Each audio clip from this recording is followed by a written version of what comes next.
And so we got ourselves another recruit, yet another 4-star recruit, right outside linebacker. Elliott Meeks locked us in. He has committed. Let's get it.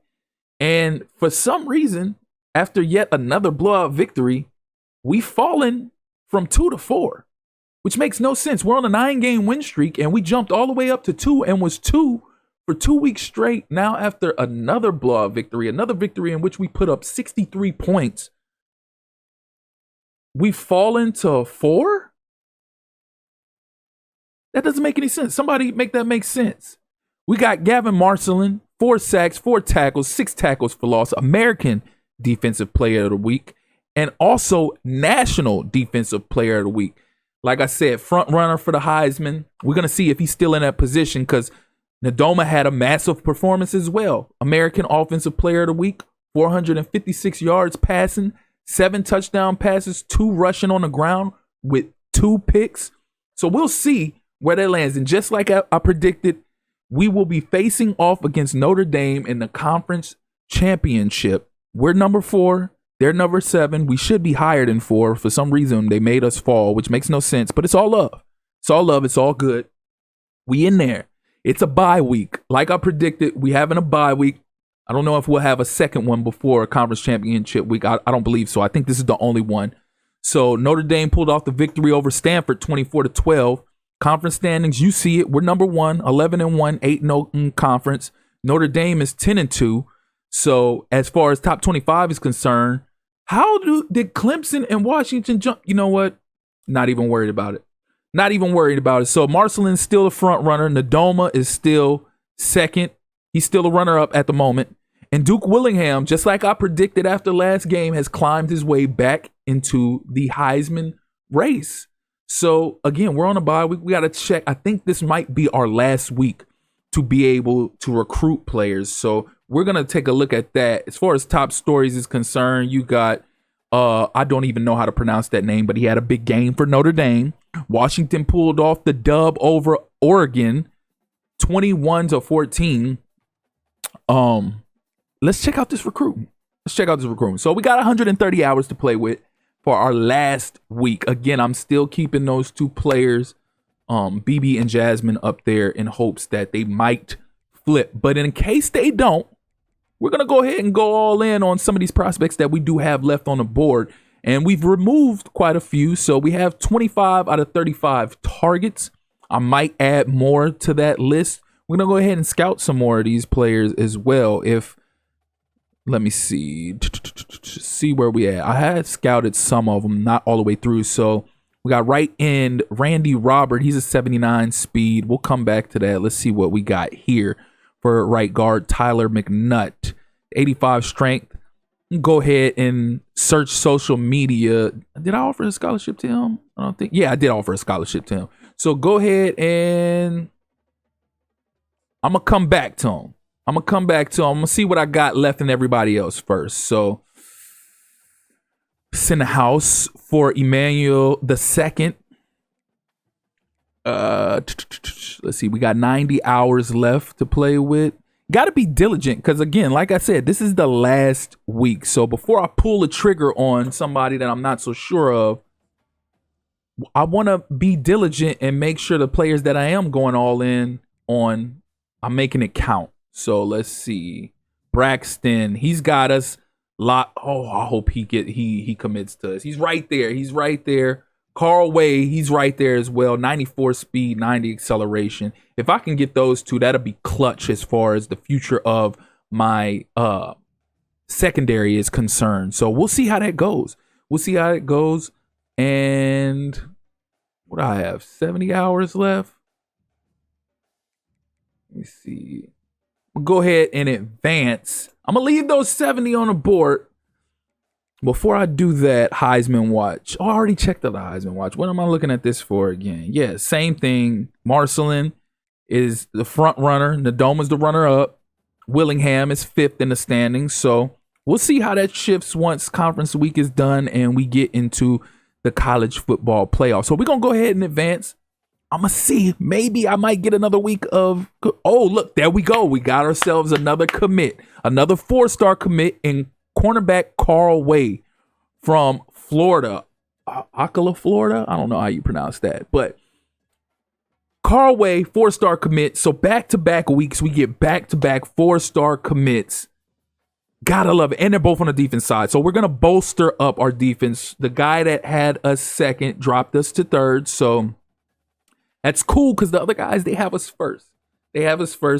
We didn't move up. We stood where we were at 4, which again is weird. Like, why did we fall from 2 after being 2 for 2 straight weeks and continuing to not just win and be on this win streak that we're on, but continuing to blow out all these teams, putting up 50 burgers, putting up 60 burgers, 70.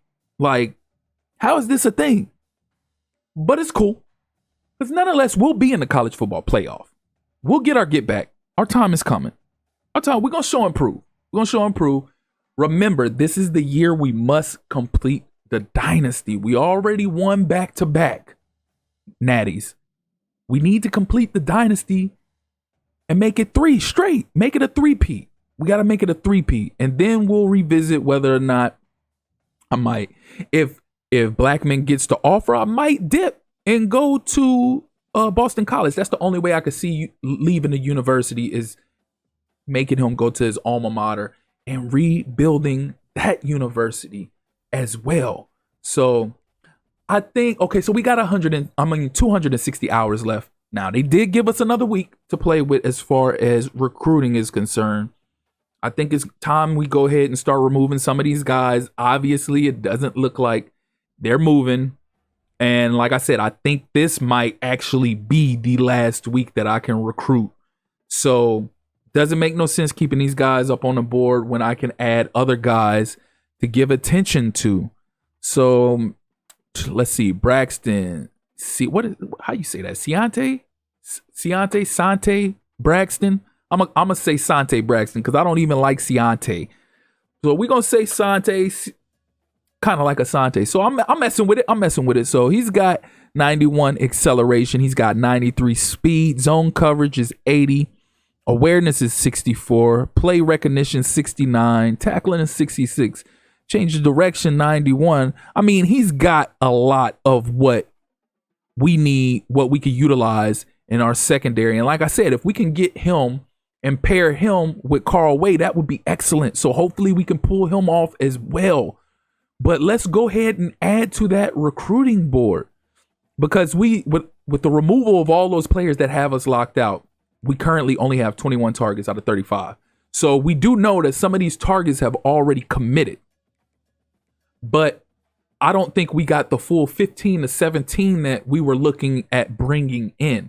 So in order to ensure that we get that, we got to go add some more prospects to our prospect board and go ahead and go all in with these guys, all for the scholarship, even if we have to skip some of the scout. Now, I will scout some because like certain positions like cornerback, running back, receiver, all that, I do want to make sure these guys have speed. I don't want to just blindly offer them a scholarship and then they're a freaking cornerback with 86 speed. That's not going to fly.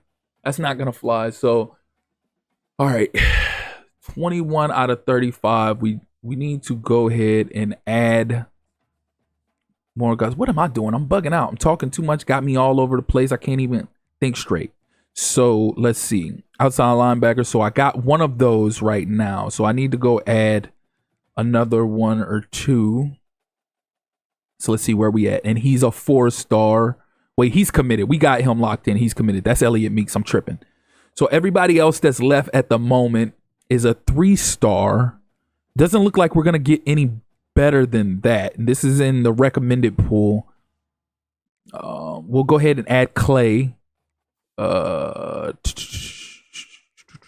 Haskins. See, now we're about to start getting into 2 stars. So if I got to add one more or just 2 more, maybe 3, McNabb, just to increase our chances. And also, you never know what these guys' speed going to look like. I'm not going to, again, I only have 260 hours left to play with.